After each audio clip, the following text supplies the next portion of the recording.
50 anni di Vinitaly, qui oggi si parlava di turismo, il vino, alla fine anche tanta cultura del bere certo, ma anche di altro, anche di promozione del territorio.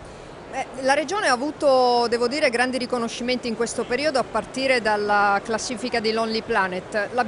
Siamo riusciti ad ottenere questi risultati perché abbiamo messo insieme finalmente a sistema i nostri prodotti di altissima qualità. Ovviamente parliamo del vino ma non solo, riusciamo ad accompagnare al vino anche altri prodotti importanti e poi siamo riusciti a creare un sistema di valorizzazione e di promozione che sta dando i suoi frutti con una presenza sempre maggiore non solo in Italia ma anche all'estero dei nostri produttori.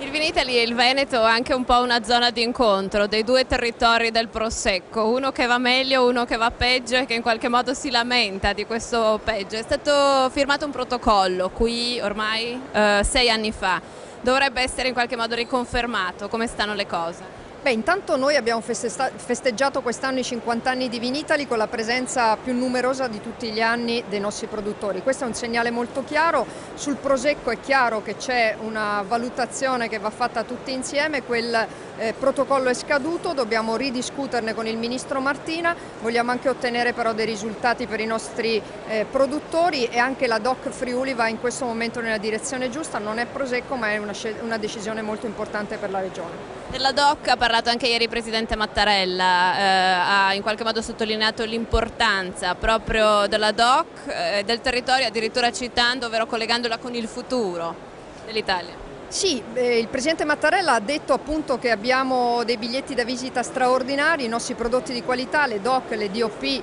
anche il Friuli Venezia Giulia come altre regioni italiane ha fatto un investimento su questi prodotti, sono il nostro biglietto da visita e sono anche il modo migliore per farci conoscere all'estero. Purtroppo ieri il Presidente è stato equivocato, ma credo che si sia chiarito che stesse parlando di vino e che invitasse tutti noi a guardare oltre i nostri confini per migliorare la qualità dei nostri prodotti e per farci conoscere sempre di più.